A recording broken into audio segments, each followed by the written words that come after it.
matter where you are, no matter how far. Don't worry, baby, just call out my name. I'll be there in a hurry. You don't have to worry, but baby, there ain't no mountain high, no mountain high enough. Ain't no valley low, no valley low enough. Ain't no river wide enough to keep me from getting to you, baby. Olá, bem-vindos ao Sintonizando Saúde. É sempre muito bom estar aqui com vocês. E hoje nós vamos ter o programa Saúde Espiritual novamente com a nossa querida Marisa Ferro, que está aqui nos privilegiando. E hoje vai nos falar a respeito de Francisco de Assis, Gandhi e Kardec. O que essas pessoas têm em comum, o quão grandiosas elas foram e o quanto elas nos deixaram de bagagem, de aprendizados, de coisas que nós podemos usar como vertentes, como modos, né, de como cercar o nosso caminho a seguir com os exemplos que eles nos deixaram. Olá, Marisa, seja bem-vinda. Olá, Madalena, obrigada novamente pelo convite, a oportunidade de compartilharmos aqui esses momentos, né? Obrigada a você, Marisa. Então, hoje, fazer um bate-papo, né, a respeito dessas essas três figuras tão... uma delas a gente vai ver que não é tão conhecida, né? Mas nós vamos falar de Francisco, Gandhi e Kardec, como que todos eles, entre tantas coisas que eles nos trouxeram de exemplos, como que eles propõem e a gente pode seguir na nossa vida um diálogo interreligioso de respeito entre todos os pensamentos, as formas de pensamento. Pessoas importantes que nos deixaram um legado grande, mesmo que algumas pessoas não conheçam algum deles, né? Conhecem com certeza muita coisa do que ele nos deixou, apesar de que não sabe de onde veio, né? Isso. A motivação da gente falar justamente em outubro sobre essas três pessoas é porque outubro é o mês comemorativo dessas três pessoas. Das três pessoas todas no mesmo mês. Todas no mesmo mês e bem próximos os dias. Nós temos dia 2 de outubro, comemora-se o aniversário de Gandhi. Foi a data do seu nascimento, que foi em 2 de outubro de 1869. E no dia 3, também, o dia do aniversário de Allan Kardec, que foi nascimento em 3 de outubro de 1804. E Francisco de Assis, no dia 4, comemora-se, 4 de outubro, que na verdade não é o dia do seu nascimento, mas é uma data aproximada do dia do seu desencarne no ano de 1226 na Itália. Então, essas três pessoas, em datas muito próximas, inclusive a gente teve no último ano uma festa aqui de diálogo interreligioso, justamente falando dessas três figuras, né? Que foi muito interessante. Então, é interessante a gente relembrar. E o que é interessante falar sobre essas três figuras, que tem inúmeras... na Ele imagem colocou uma imagem lá. Na imagem 1, a gente tem aí o nosso tema, né? Francisco de Assis, Gandhi e Kardec, um diálogo interreligioso, e aí as datas comemorativas e uma foto de Francisco, uma imagem, mas as outras já mais próximas realmente do que a gente sabe que foram Gandhi e Kardec. E é interessante a gente pensar um pouco, se comemora muito. Gandhi talvez não se lembre muito e Kardec também não. Né? Você vai falar de cada uma delas? Vou. Porque as pessoas talvez não saibam. Daqui a pouquinho ela vai falar no Gandhi, aí que você coloca... as pessoas também não sabem exatamente quem é Kardec, mas se você vai falar em cada uma delas, vai ficar todo mundo, daqui a pouco vão saber o que é, né? Um pouquinho de paciência. Então, assim, esses três personagens, eles trouxeram coisas especiais. Eu coloquei essa questão do diálogo interreligioso, a gente vai ver um pouco por que isso durante o programa, mas todos trouxeram, na sua época, foram pessoas consideradas revolucionárias, né? Por mudanças que tentaram colocar, pensamentos que vieram trazer que não foram aceitos por muitas pessoas, houve muita dificuldade, mas que ele tentou trazer pensamentos de mudança e que proporcionasse mais liberdade, mais melhoria, e que as próprias pessoas passassem a pensar mais. Né? Isso. É importante vocês perceberem que na própria época aconteceu isso que a Marisa falou, né? As pessoas não aceitavam, tinham dificuldade de lidar com o que eles falavam. E hoje em dia todo mundo escuta o que eles diziam, todo mundo lê e acha maravilhoso. Né? Então, muitas vezes nos dias de hoje, né, nós possamos ouvir muitas coisas que a gente acha estranha e rejeite. Então, é uma ocasião para se parar e pensar a respeito daquilo e ver se realmente é aquilo ou se realmente não é. Né? Pode ser que não seja, mas pode ser que seja. E muitas vezes nós não paramos, estamos tão envolvidos. Eu fiz um programa há poucas semanas agora sobre isso. Estamos tão envolvidos com as nossas crenças que nunca questionamos o que estamos vendo e ouvindo. Tomamos atitudes, como eu disse no programa, que achamos que são nossas e, na verdade, são simplesmente manifestações das crenças que nos agendaram a ter. Né? Então, é importante que vocês prestem atenção e observem esse detalhe. Coisas que na época não eram aceitas, hoje em dia todo mundo acha que é por aí mesmo, né? Então, vamos colocar a carapuça para os dias de hoje. E também pensar nessas pessoas, não como pessoas que nasceram construídas perfeitamente. A gente até já falou disso aqui. Isso é muito como importante a gente também. uma vez falou, né, sobre Francisco e Paulo de Tarso.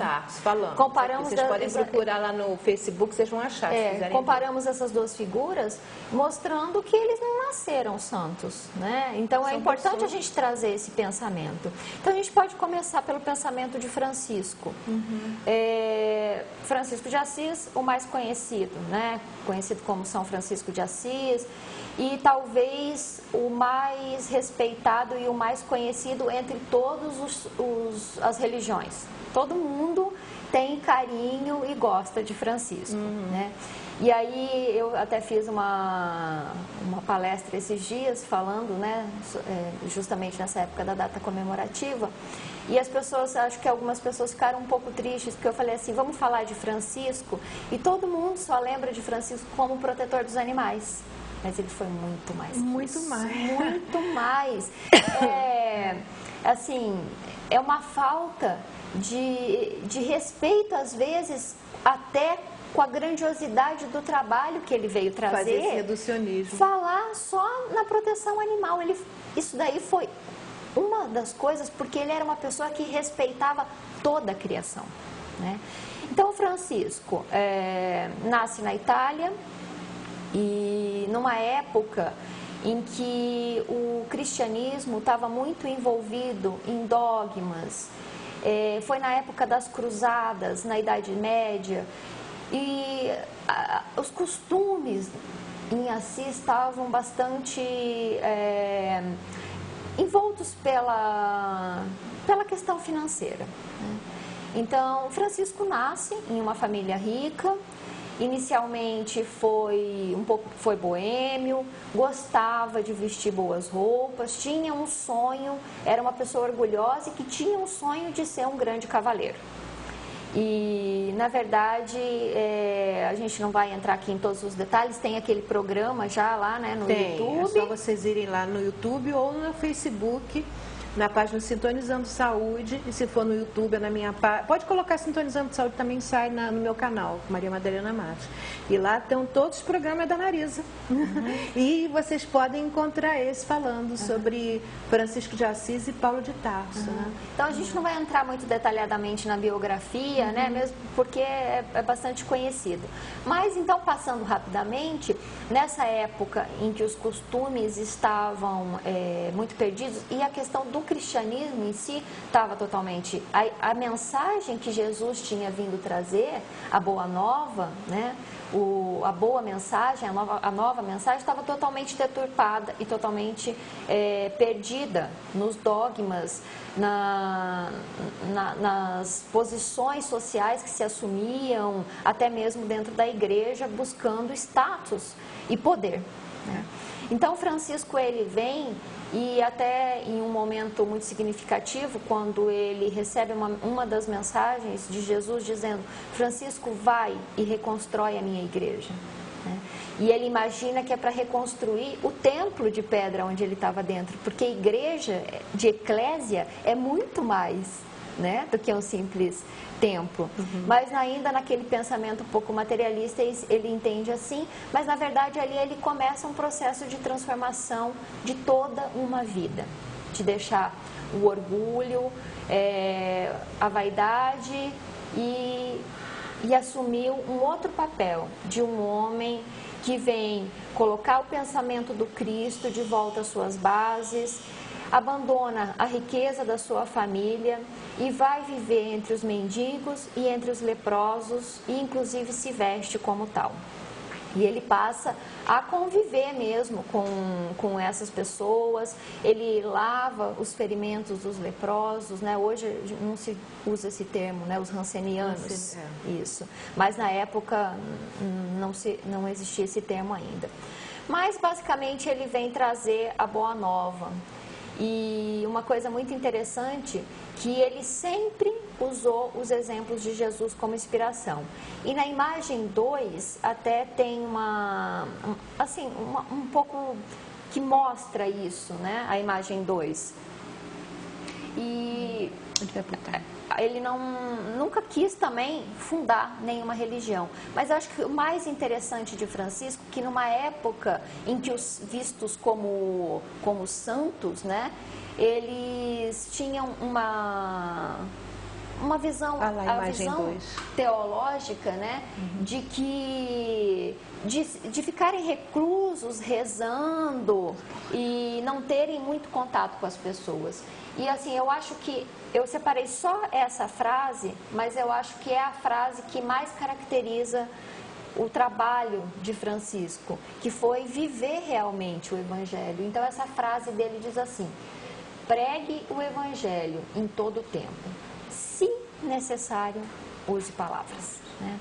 Então ele muda aquele papel teológico das pessoas da igreja que só viviam reclusas dentro dos seus templos e vai viver realmente o Evangelho. Colocar em prática o Evangelho, né? Então, eu gosto muito dessa frase, eu acho que caracteriza bem o trabalho de Francisco, né? Eu sei que não é o personagem que nós estamos falando, mas quem colocava muito isso também era Buda. Ele dizia: se você não colocar em prática, não tem valor nenhum.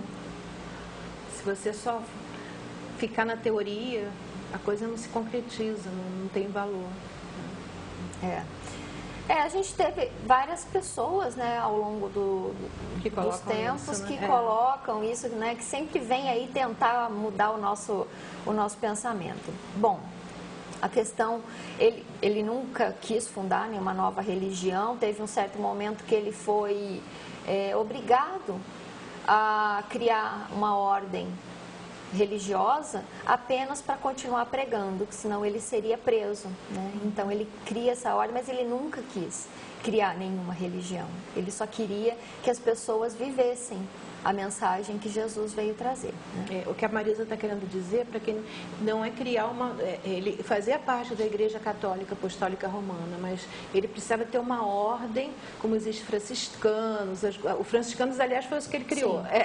Então, dentro da Igreja Católica, ele precisava ter uma posição, uma colocação lá dentro, por exigências burocráticas. Era uma questão simplesmente burocrática e ele não queria isso. Né? Ele não queria se definir, ele queria uma coisa muito mais ampla, uma coisa que fosse a própria vida, uma coisa completa. Mas ele foi obrigado, é isso que a Marisa dá, a colocar um nome, né? A nomear o trabalho que ele fazia, que ele não queria fazer isso. Nem criar ritos, nem criar ele não queria isso. Nenhum tipo de dogma novo, nada disso, né? Ele só queria que as pessoas vivessem a mensagem de Jesus na sua plenitude, amando uns aos outros. E como que ele é uma pessoa que também sempre procurou instituir o diálogo, assim como ele não queria criar uma nova ordem, ele achava que todos os pensamentos eram importantes. Ele nunca ia contra nenhum pensamento, ele nunca ia contra ninguém, ele nunca criticava ninguém. E ele simplesmente procurava ser pacificador, né? É engraçado que quando você falou sobre os animais, que as pessoas vinculam ele muito aos animais, é o contrário. Como ele era pacificador, como a energia dele era maravilhosa, havia uma tendência natural da natureza se chegar a ele, na pessoa dos animais. Então, criou-se essa imagem de que ele era o protetor dos animais. Na verdade, ele simplesmente estava bem com a natureza. E aí os animais se chegavam a ele, né? Porque a coisa é o contrário. tem algumas passagens na sua biografia, como quando ele quer pregar a palavra de Jesus, e tem vários pássaros que estavam cantando tão alto, e aí ele pede, né, irmãos pássaros, por favor, vocês podem silenciar um minuto? E eles silenciam.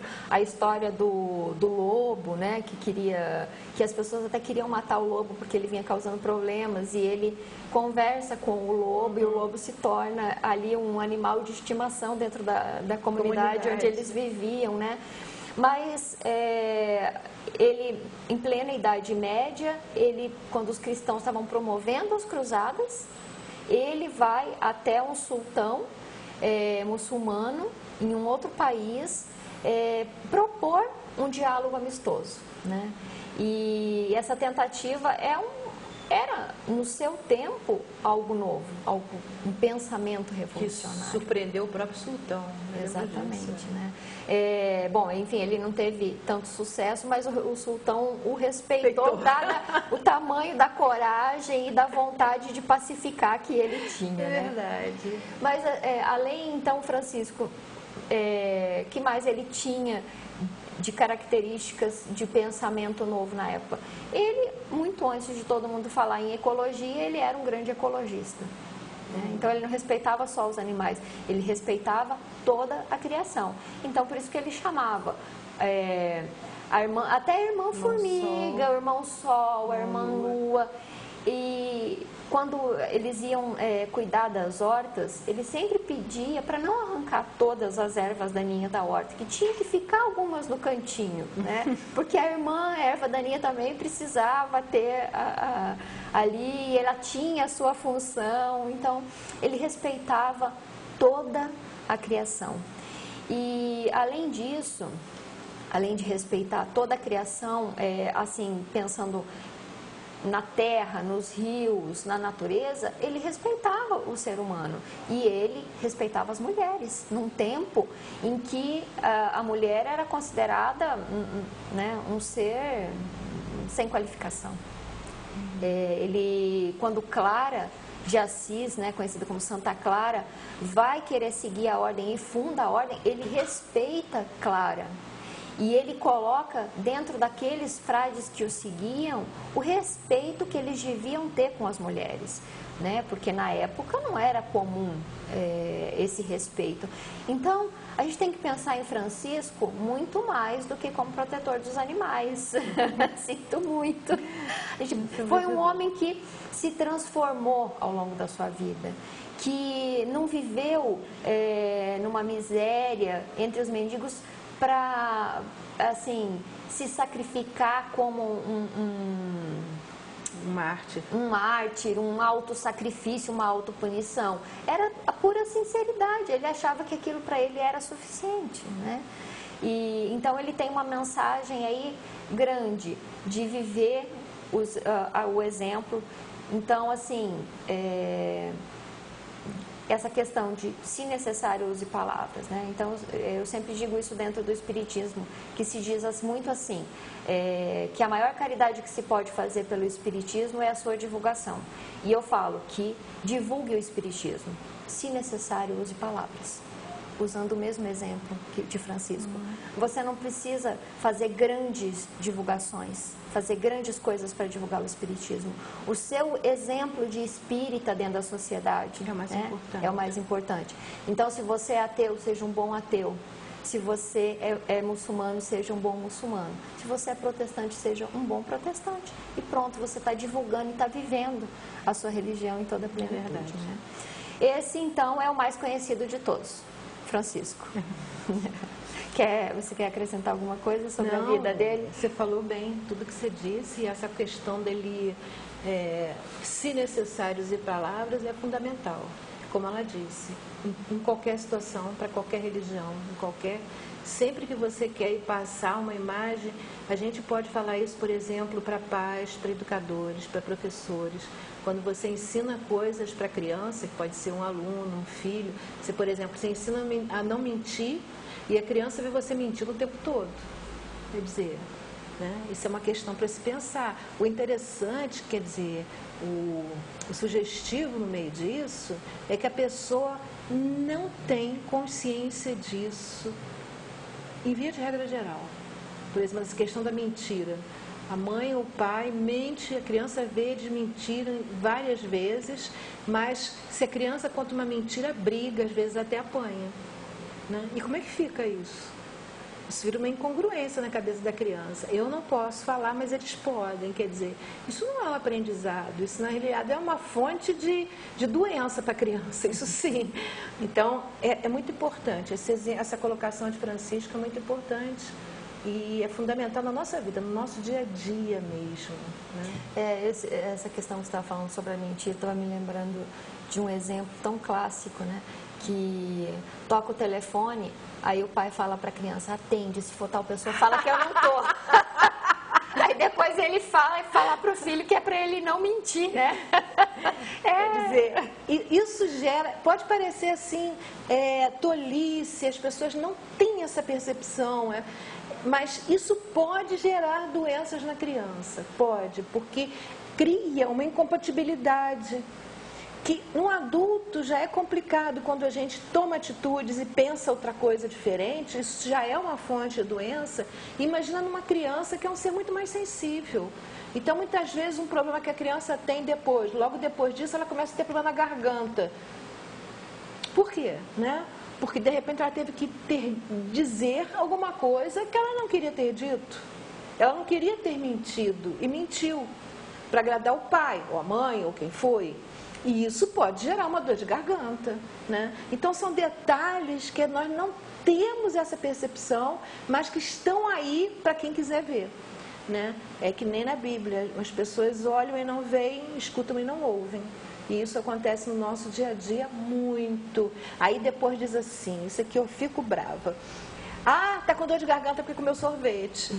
Eu digo, coitado, sorvete não tem culpa, não tem culpa. Bom, mas é por aí. Vamos passar então para o segundo, que é Allan Kardec. Com certeza o menos conhecido e o menos falado.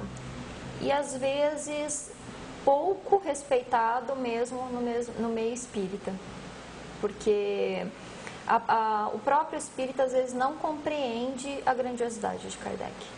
Tá? Não, eu acho. Sabia, não. Eu acho que é preciso compreender mais Kardec. Porque, bom, colocando para as pessoas aqui quem foi Allan Kardec.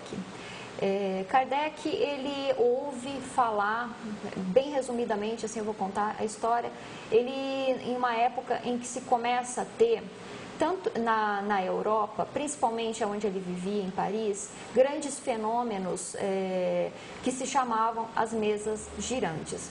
Então eram mesas que levitavam e que davam batidas e que giravam, e depois as pessoas começaram a utilizar aquilo como uma certa diversão, porque essas mesas que giravam e batiam, essas batidas depois começavam a dar respostas, né? As pessoas faziam perguntas e eles criaram aí um código, cada número de batidas era uma sílaba, e aí eles faziam perguntas, mas tudo com uma grande futilidade, sem nenhum fim específico, só mesmo como diversão. Começou a se tornar uma reunião de salão para presenciar esse tipo de fenômeno, que no Espiritismo a gente até chama de invasão organizada, né?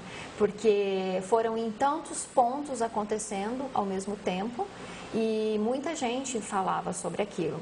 Inclusive saía Eu tenho, se eu tivesse me lembrado, poderia ter trazido as imagens para colocar, mas eu não trouxe, nem me lembrei disso, de fotos de jornais da época, fazendo piada com as mesas que girava. Tem inclusive uma notícia de jornal que fala assim, que foi uma pessoa deu falta de um objeto dentro de casa e ele acusa a mesa que tinha roubado, né? Tem várias piadinhas que as pessoas fazem. É bom lembrar que na época em que isso aconteceu, muitos pesquisadores conhecidos, muitos cientistas começaram a observar e estudar isso. Mas no meio disso tudo, né, existia uma porcentagem que não era pequena de pessoas que estavam forjando isso. Então, muitas vezes você vê anúncios sarcásticos, acusações de pessoas que estavam fazendo fraude, e era verdade, estavam fazendo fraude, o que não significava que o fenômeno era uma fraude, porque haviam aqueles que não eram fraude. Mas como em tudo nós vemos hoje em dia, quando você tem alguma coisa que acontece, tem sempre alguém que inventa, manipula, faz isso. Acontecia também naquela época, e como era um fenômeno muito destacado, com muito mais facilidade. Então, realmente, havia fraude. Aí vai aquela pessoa, aí tem uma imagem de um...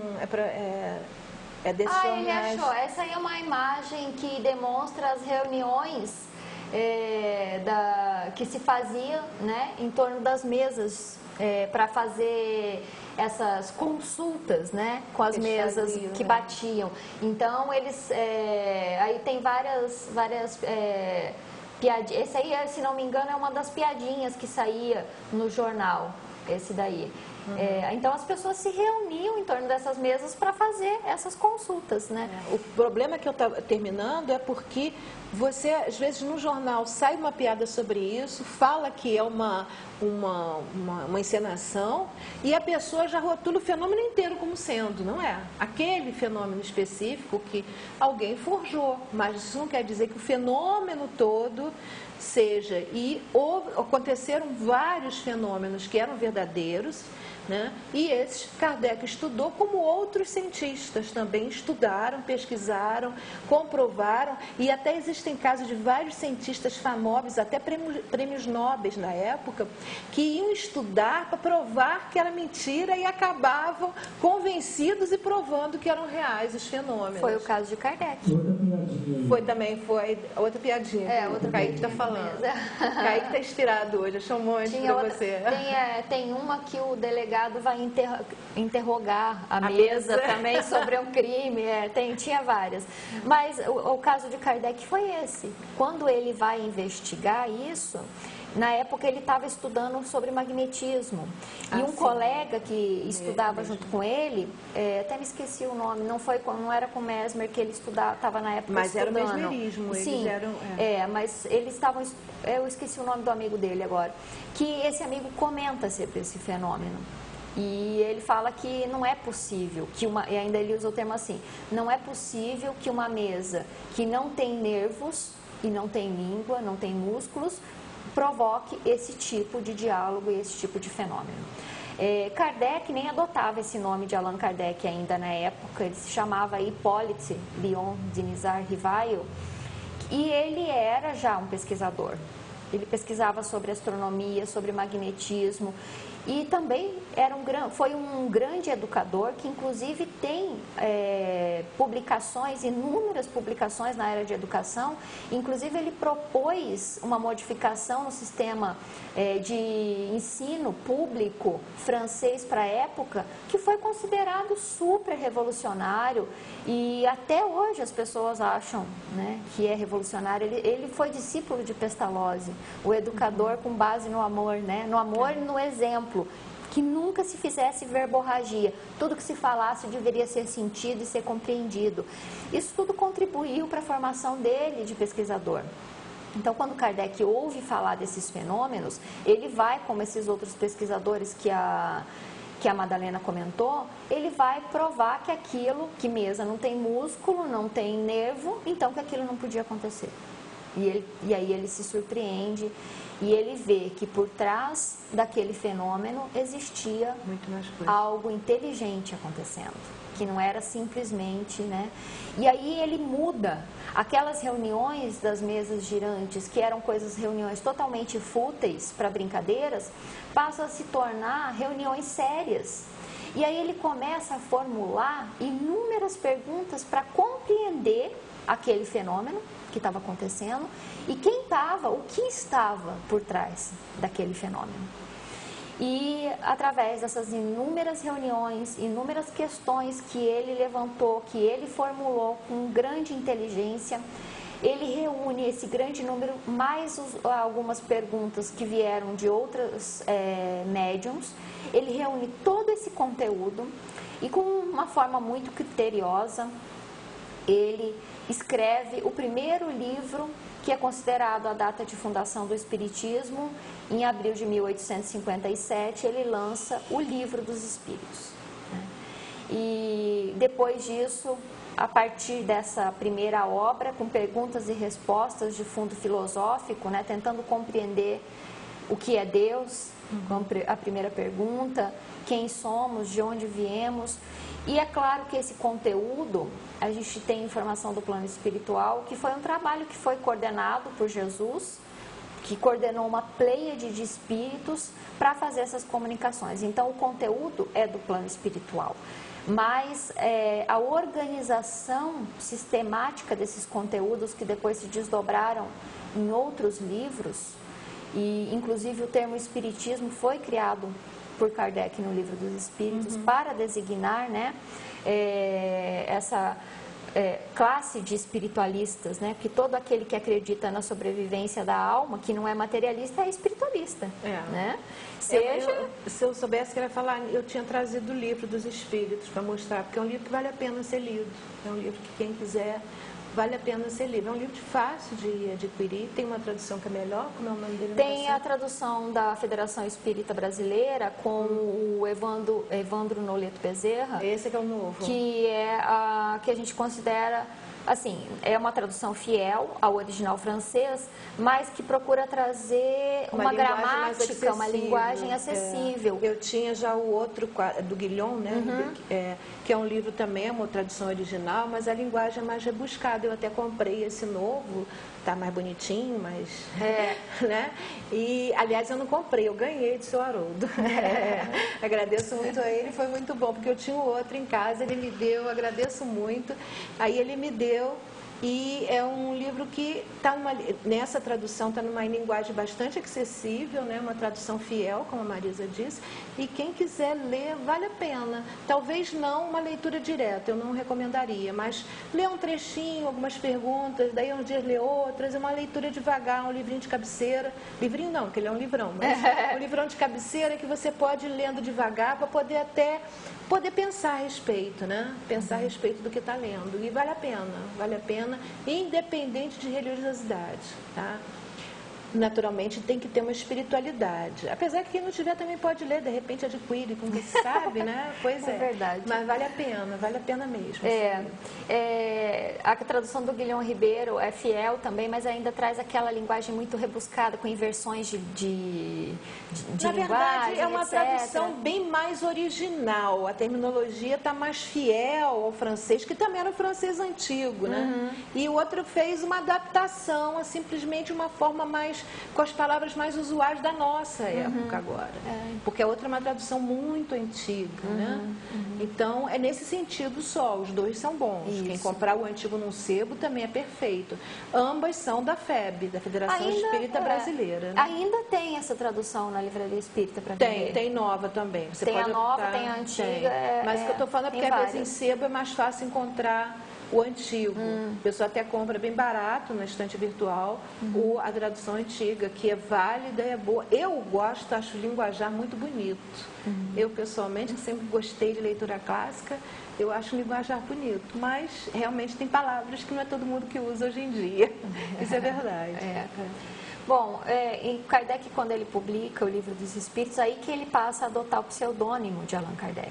né? Porque até então ele era chamado de Rivaio, só que ele tinha inúmeras publicações na área de educação e que eram muito respeitadas. Então ele não queria que houvesse nenhuma influência sobre aquilo que estava sendo publicado. Ele achava que a grandiosidade daquela obra não deveria sofrer influências, nem positivas nem negativas a respeito do que ele era como educador, nem influências daqueles que o respeitavam como educador e nem influências negativas daquelas pessoas que não gostavam do trabalho dele como educador, né? As pessoas pensam, cada um tem uma forma de pensar. Então ele adota esse pseudônimo. Depois disso ele publica o Livro dos Médiuns, o Evangelho segundo o Espiritismo, a Gênese e o Céu e o Inferno.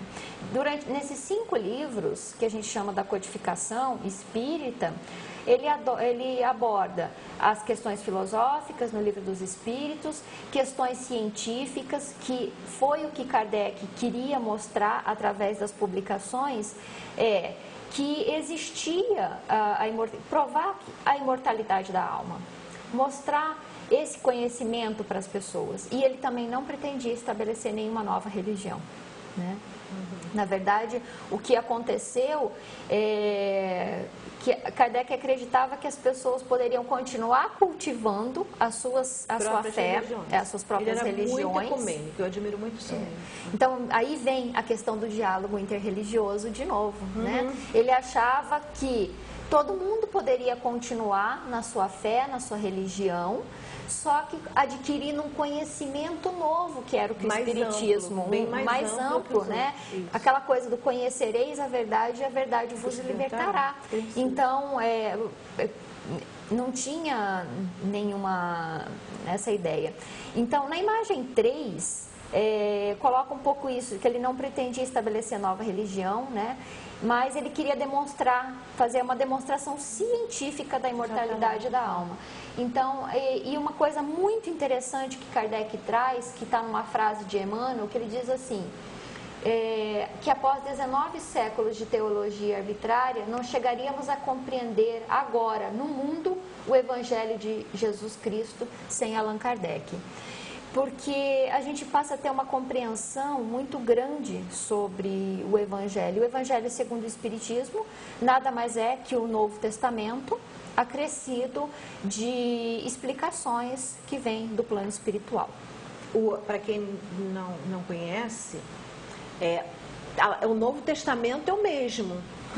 É a mesma, quer dizer, que a Bíblia, se você pegar numa Bíblia da Voz, é a mesma coisa, simplesmente no livro, né, o Evangelho segundo o Espiritismo, ele vai pegar trechos e explicá-los, né, fazer uma explicação profunda do que está escrito ali. Então, é a mesma coisa, não pensem que ele criou um Evangelho novo, não é isso. Ele explica o que está ali na Bíblia. E Kardec, assim como Francisco, também tomava o exemplo de Jesus como modelo e inspiração para a moral cristã, que é o foco do Evangelho segundo o Espiritismo. A gente tem o Novo Testamento, que são as passagens do que Jesus deixou, né, para a gente. E ele coloca, então, como Jesus trouxe assim, muitas coisas por parábolas, que é difícil de compreender, isso tudo fica muito mais claro, né, com as explicações que são colocadas ali. Então, por isso que Emmanuel coloca essa frase da compreensão sobre o Evangelho de Jesus, né? E isso, assim, traz muito consolo e traz muito esclarecimento. Bom, ele pregava essa ética cristã que deveria ter entre todas as religiões. A caridade, a fraternidade, o amor universal, assim como Francisco também, né? E o Livro dos Espíritos, Kardec fala que a verdade está em toda parte, né? Querendo dizer que não é uma verdade, não é só ali que está a verdade. Então, que as pessoas poderiam pegar aquele conteúdo, trazer para a sua própria religião. Mas não foi o que aconteceu, por causa até a própria Igreja Católica não aceitava, né? Aquilo, começou a falar que o Espiritismo era algo que era contra Isso aí são vertentes. Algumas pessoas, como você vê em todas, alguns eram contra, né? Nem todos, que muitos, o próprio Kardec se reunia com vários padres, tinha participação de vários padres. Mas, como em tudo, sempre tem aquelas pessoas que são contra. São contra isso, são contra aquilo, são contra aquilo outro. Então havia isso. Mas isso não quer dizer que haja, hoje em dia, principalmente, nós temos um ecumenismo muito grande, né? Nós estamos evoluindo nesse sentido. As pessoas estão começando a trocar ideias, perceber que ninguém é o dono da verdade, né?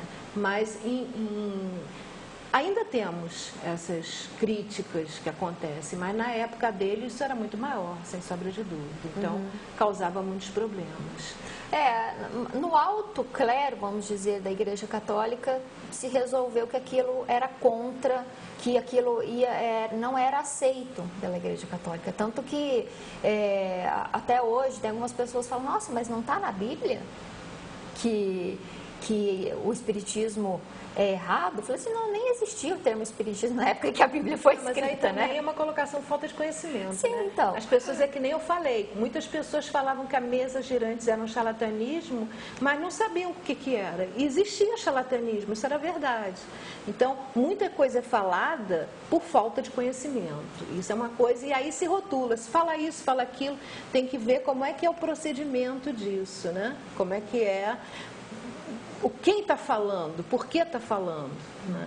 Isso é que tem colocação. Uma das coisas que há um embate maior na questão do espiritismo e do catolicismo seria a questão da reencarnação.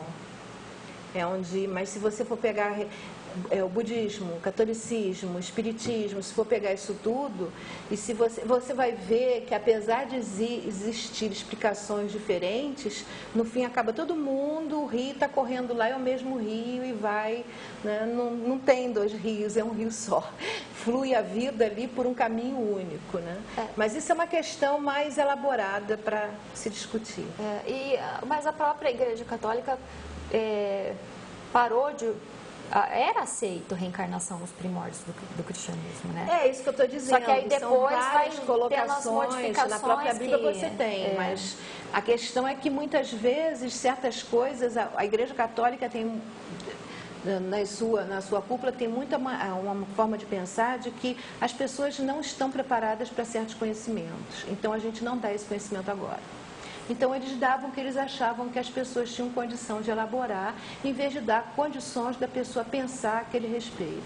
E isso existe até no próprio espiritismo, quando se diz nós não estamos preparados para saber isso ou aquilo. Então, isso é uma ideia que eu não sei se eu concordo ou discordo, até hoje eu não cheguei a um ponto comum na minha cabeça, mas existem, né? Essa visão de que se a pessoa não está preparada para aquele entendimento, a gente pega e não dá aquele entendimento ainda e espera ela estar pronta. E eu acho que de repente a pessoa não fica pronta nunca porque não recebe o ensinamento, né? Mas isso é uma questão que eu mesma tenho que pensar, elaborar melhor na minha cabeça, né? Bom, então, assim, para fechar, Kardec, só porque que eu acho que ele ainda é pouco compreendido entre os próprios espíritas. Assim como falar que Francisco é o protetor dos animais, desprezar muito do trabalho brilhante que ele teve, de todo o esforço, né, e dedicação, Kardec ser chamado codificador também é pouco. Porque codificador é aquele que pega um conteúdo pronto e organiza, né? Kardec não. Ele teve uma grande preparação e depois usou isso para elaborar perguntas inteligentes. Aquele conteúdo, da maneira que ele organiza na obra, que é tão brilhante, no meu ponto de vista, foi trabalho dele. E tem textos ali, como, por exemplo, a introdução do Livro dos Espíritos, que é riquíssima, é verdade, né? Que foi escrita por ele. Um dos capítulos onde ele faz considerações sobre a pluralidade das existências, o capítulo todo foi escrito por ele, né? E ele era uma pessoa amorosa, uma pessoa caridosa, que se dedicou muito pelo espiritismo. A vida dele inteira. Imagina, escrever todos os livros que ele escreveu num período curto de tempo, sem luz elétrica. Ele estava totalmente dedicado a isso. Depois, né? que ele se convenceu da autenticidade, ele dedicou a vida inteira dali para frente a isso. E ele tinha uma mente libertadora, uma mente amorosa, caridosa, sem ter dogmas, estigmas, sem ter rigidez. Que hoje em dia, isso eu reconheço, quando a Marisa diz, hoje em dia se tenta fazer uma coisa rígida disso, e ele não era assim, né? Se você lê muitas vezes coisas que eu escutei dentro das colocações espíritas, você vai a ele e pensa, nossa, mas é assim? Você vai a ele e não é. Ele coloca aquilo de uma forma amorosa, livre, né? Como se fosse uma coisa nova que está surgindo, que conhecereis a verdade vos libertará. É mais nesse sentido. Na verdade, se você for rígido, você nem conhece a verdade, quanto mais se libertar com ela, porque rígido ninguém se liberta de nada. Como eu costumo dizer, rigidez só serve para dar artrose, artrite, coisas no gênero, né? Então, ele realmente é brilhante, ele é um homem excepcional. Então, e ele não faz perguntas para os espíritos para construir aquelas obras pensando no cunho pessoal, no personalismo, no que ele queria saber. Ele quis pensar na humanidade, né? Em trazer... E no dia 3 de outubro, eu vi muita gente, dia 4 de outubro, muito espírita, comemorando e homenageando Francisco. E quase ninguém lembrou de Kardec. Então, por isso que eu falei, ele ainda não é compreendido e valorizado o suficiente, né? Seguir aí esse... Bom, o próximo é Gandhi. Acho que já um pouco não tão conhecido e adorado quanto Francisco. Não tão pouco conhecido quanto Kardec, mas já um pouco mais conhecido, o Mahatma, né? O Mahatma Gandhi. Também mudou de vida, ele advogado, abandonou a vida de advocacia, suas roupas sociais, no momento em que ele está viajando de trem, né? E ele é tirado da primeira classe porque ele tinha a pele escura. E ele fala, não, mas eu paguei. Ele estava vindo da Inglaterra para a Índia, ele fala, eu paguei. Ele se formou na Inglaterra, é bom. Ele se formou em advocacia na Inglaterra. E ele estava retornando para a Índia. E o pessoal que coordenava ali os locais do trem, eles falam para ele que ele tem que ir sentar no fundo, né? Que ele não pode ficar na primeira classe. Eu falei assim, como assim? Eu sou um advogado, eu comprei, está aqui o meu bilhete, eu paguei por ele. E eles insistem que ele tem que sair, ele insiste que ele tem que ficar, que é um direito dele. E eles jogam ele no último vagão, né? Porque ele é considerado uma pessoa inferior por ter a pele escura. Então, nesse momento, ele resolve que ele vai lutar por essas mudanças, né? Que ele vai lutar pela libertação do seu povo, que o povo indiano estava sobre o domínio... O jugo da Inglaterra, o jugo da Inglaterra, justamente o jugo da Inglaterra. Na verdade, custou caro a Inglaterra isso, que acabou que perdeu tudo que elas tinham lá na Índia. Exatamente, foi um longo período de, eu não diria luta, porque eu acho que Gandhi não gostaria de usar o termo luta, né? Mas então, ele mudou, nesse momento ele resolve mudar de vida. Ele abandona aquelas roupas sociais e ele passa a usar somente aquela roupa, que era, na verdade, um tecido branco que ele enrolava, cobria as partes íntimas e que fosse fabricado na própria Índia. Então, ele começa a colocar que as pessoas não deviam nem usar mais roupas fabricadas com tecido da Inglaterra. Se eles queriam se libertar daquilo, eles deveriam criar o seu próprio modo, né, de se vestir e ter a sua própria vida. Mas aí ele faz um trabalho de uma vida que é libertar o seu povo sem nunca fazer isso usando a violência. Então, ele faz a libertação, ele não faz luta. Esse é um grande exemplo que eu tento trazer muito para mim e para as outras pessoas também, né? A gente também já falou muito disso aqui, de não violência, de como a gente trazer isso para a nossa vida. Eu acho que esse exemplo do Gandhi é um dos principais. Mas assim como Francisco, ele também exemplificou o que ele viveu. Então, ele larga tudo, ele vai usar aquele tipo de roupa, ele vai conversar com o seu povo em busca de mudar o pensamento deles, de que eles podiam, sim, eles eram capazes de serem independentes. E ele vai morar numa aldeia com os párias, que eram considerados a escória da sociedade. A pessoa que pisasse na sombra que aquela pessoa estivesse refletindo já era considerada impura. Imagina o pensamento da época, e ele vai viver junto com eles. E aí ele sempre vai exemplificar aquilo que ele está vivendo também, né? E aí ele até tem uma passagem onde ele se muda com a família para essa aldeia, e aí a esposa teria que lavar os banheiros. E aí ela volta e fala assim, eu, a esposa do Mahatma, lavar as latrinas dos párias? E aí ele fala assim, você está certa, eu tenho que lavar. E aí ele passa ele a lavar as latrinas, né? E aí depois ela, com o exemplo dele, vê que aquilo era um preconceito e que ninguém era melhor que ninguém e foi lá também, né, acompanhá-lo. Uma das coisas principais que eu considero em Gandhi é que você fala sobre libertar um local ou conseguir alguma coisa sem violência.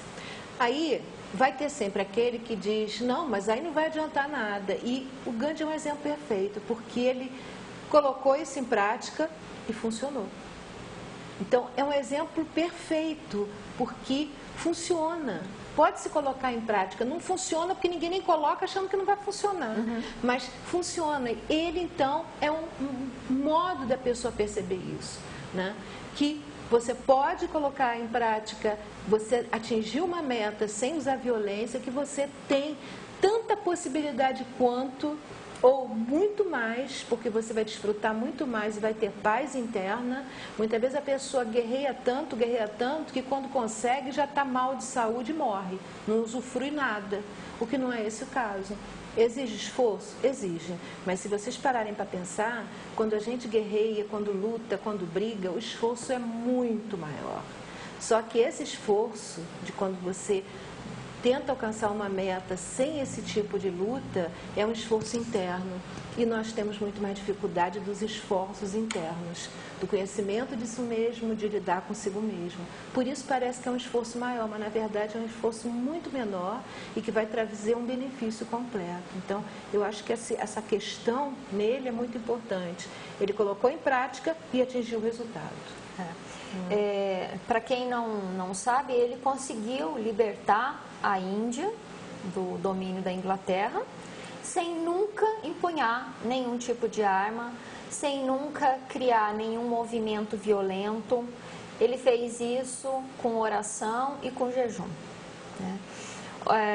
Quando algumas pessoas que estavam do lado dele tentavam seguir esse caminho da libertação pela violência, ele ficava extremamente triste com isso e entrava em jejum de novo e até convencer as pessoas de que aquele não era o caminho. Se as pessoas queriam ter paz na sua vida, se elas quisessem seguir pelo caminho correto, nunca poderia ser por meio da violência.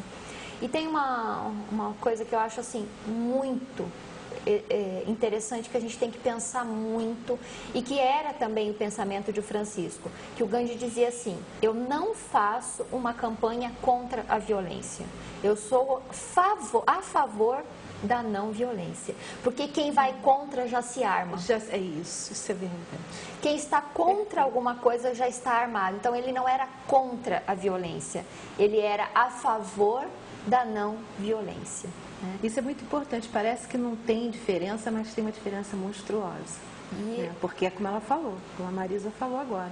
Quem faz uma campanha a favor da não violência já está guerreando alguma coisa. Contra a violência. Contra. A favor, então, a favor da não violência, e não contra a violência.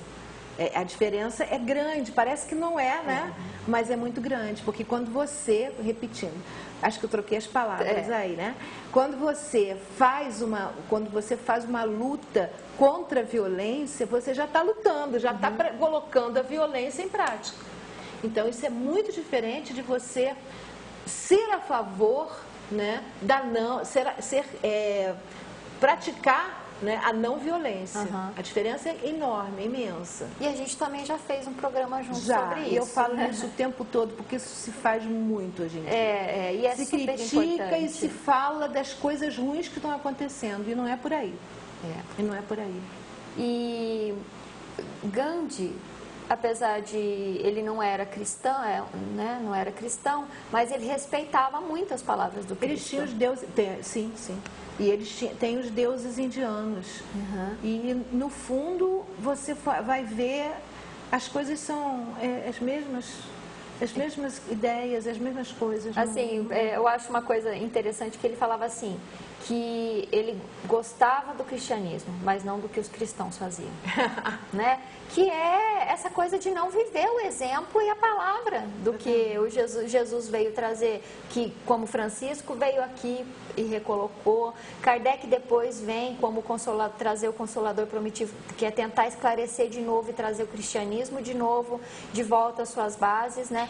Gandhi falava que ele respeitava as palavras do Cristo e que ele achava muito bom o cristianismo, mas não os cristãos, porque eles não estavam colocando nada em prática, né? Em tudo a gente sempre vai ter a questão de que todas as coisas são vividas por pessoas, e as pessoas têm suas limitações, têm os seus aprendizados. E na questão do diálogo, já estou terminando, no diálogo interreligioso, ele dizia ser ao mesmo tempo hindu, muçulmano, judeu e cristão, né? E ele falava assim, que após muito estudo, ele chegou a uma conclusão, que todas as religiões são verdadeiras, que todas as religiões contêm em si uma margem de erro e todas as religiões são tão queridas quanto o meu próprio hinduísmo. Isso é a tolerância, isso é a não violência, né? É maravilhoso esse pensamento. A gente tem que pensar mais assim, usar mais esse exemplo. E ver que ele conseguiu essa libertação da Índia assim, pelo caminho do amor. E tem filmes dele, DVD, que mostra essa história, até um filme longo, 2h30, mas que o DVD é super baratinho hoje em dia, vale a pena as pessoas verem isso daí. Então, só colocar a imagem 4 para a gente finalizar, que eu quis deixar essa mensagem justamente como a mensagem final, que é de Gandhi, mas que é de todos eles e é de todo mundo que acredita de verdade em alguma coisa. Seja você a mudança que deseja ver no mundo, né? Então, a gente tem que ser aquela mudança que a gente deseja ser. Então, era essa a mensagem que a gente pode sempre dialogar, se a gente respeitar, se a gente for pela não violência, se a gente tiver vontade sempre de se modificar para melhor, estiver aberto a novos pensamentos, né? Muitas vezes, quando essa intolerância, a pessoa até esquece o que ela acredita ou que religião, se for o caso, está defendendo, porque se torna uma competição. A verdade em si, a ideia, a vivência, tudo isso fica de lado, passa a ser uma coisa pessoal de competição. A minha religião é melhor que a sua, a minha religião é certa, a sua é errada. Isso não existe. Na verdade, isso não existe, mesmo porque cada religião, como o Gandhi dizia, eu gosto muito do cristianismo, mas não gosto dos cristãos, do que eles fazem, porque isso pode existir. Você, em todas as religiões, você vai ter pessoas que colocam aquilo em prática na sua vida de uma forma belíssima, e outras que colocam em prática de uma interpretação completamente falsa. E você vê em alguns casos até em várias religiões, não é em uma ou em outra, porque são pessoas, né? Você vê em que a interpretação que faz está completamente deturpada. De repente, foi um dos grandes motivos para levar o Kardec a fazer o Evangelho segundo o Espiritismo com explicações sobre os evangelhos, porque as pessoas interpretam de formas terríveis e elas interpretam e acreditam naquilo, não é dizer, ela sabe que não é aquilo. Não, elas olham, leem e interpretam daquela forma.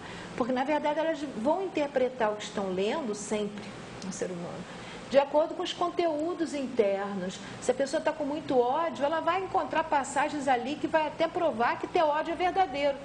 Porque ela está lendo com o conteúdo interno que ela tem, né?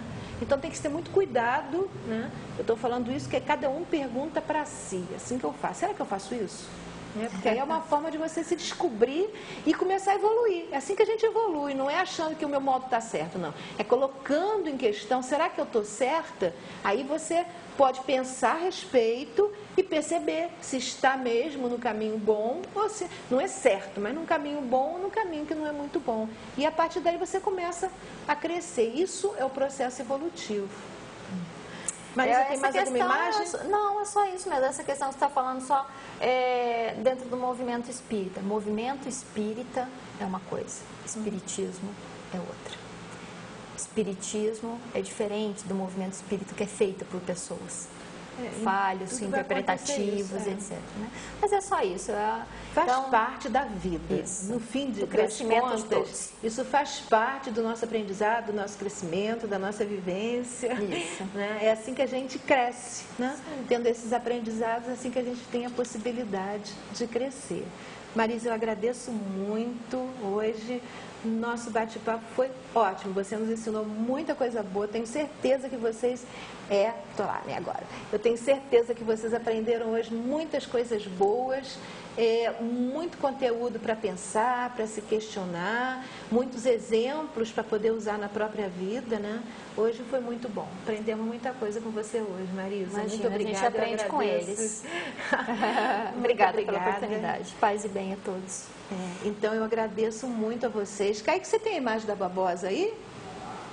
Então, eu vou lembrar para vocês que quem precisar da babosa já pronta para ser consumida, que é a babosa, ou seja, aloe vera é o nome científico da babosa, mel e geleia real. Quem precisar da bebida já pronta para consumo, inicialmente criada pelo Frei Romano Zago, ela é fabricada no Rio Grande do Sul.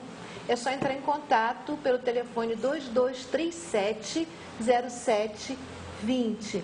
É colocado, já que a gente falou em Gandhi, que nessas épocas de jejum, o que o Gandhi tomava para se reanimar e para não ficar fraco, num estado muito prostrado por causa dos seus jejuns, era exatamente a babosa. Quem quiser pesquisar vai descobrir isso. Era a babosa que ele usava para se reanimar, se reerguer do seu estado. Porque a babosa, além de ter esse processo de limpeza do corpo, que promove de grande ajuda nos processos de tratamento de cura, ela tem essa questão de ser um fortificante, um energético muito bom, né? Então, eu agradeço, estamos chegando ao fim do nosso programa, agradeço a participação de todos vocês e sejam sempre bem-vindos ao nosso programa. Paz, saúde, alegria e bem a todos. Now if you need me, call me, no matter where you are, no matter how far. Don't worry, baby, just call out my name. I'll be there in a hurry. You don't have to worry, but baby, there ain't no mountain high enough. Ain't no valley low enough. Too low. Ain't no river wide enough to keep me from getting to you, baby. Remember the day I set you free. I told you you can always count on me, darling.